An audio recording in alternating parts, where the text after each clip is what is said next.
Guten Morgen mga kamamshi and everyone! So mga kamamshi, quick unboxing tayo for today's sharing natin. Pampa-beauty, pampaganda mga kamamshi. So before that, magpa-thank you muna ako kay ate. So ate, thank you so much po ate Veronica. Maraming salamat po sa pagbitbit ng aking mabigat na pakisuyo sa iyo na hindi nyo pa po ako pinacharge. So ayan, maraming salamat and pasensya na po sa abala mga kamamshi. So ayan, let's go. I-try na natin mga kamamshi. So unboxing na natin sa inyo. So ayun nga mga kamamshi, konting flex lang nung bago po ako dito. Na-met ko po si ate sa Mosbach kasi taga Mosbach po siya. And then yun nga, nagbigay po siya ng, ito na po, nagbigay po siya ng kanyang FB. So, ayan, naging friend po kami sa FB mga kamamshi. So, dahil last time umuwi po siya sa Pilipinas, nagbakasyon mga kamamshi. So, nakisuyo po ako sa kanya. If ever, pwede po bang makisuyo, pakibili itong aking pampabeauty, pampaganda mga kamamshi.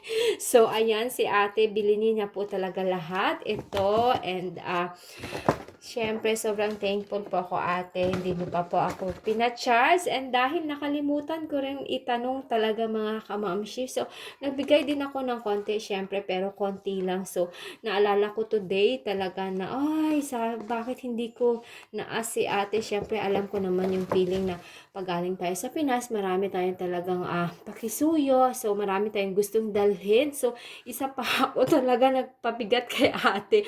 And then, after nyan, mga kamamshi, siya po pa talaga ang naghatid dito kasi nga meron din siyang mga kababayan natin o mga ate natin dito sa Everback. Marami po mga Pilipina dito sa mga kamamshi sa Everback. So, hindi ko lang sila namimit kasi mga busy naman tayo talaga sa life natin.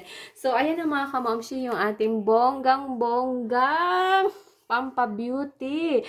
So, ayan, ito po ay alam niyo na mga kamamshi, para sa skin white po ito daw. So, for radiant white skin daw po ito. So, nahiyang po ako dito mga kamamshi. Sa face ko lang din to ginagamit.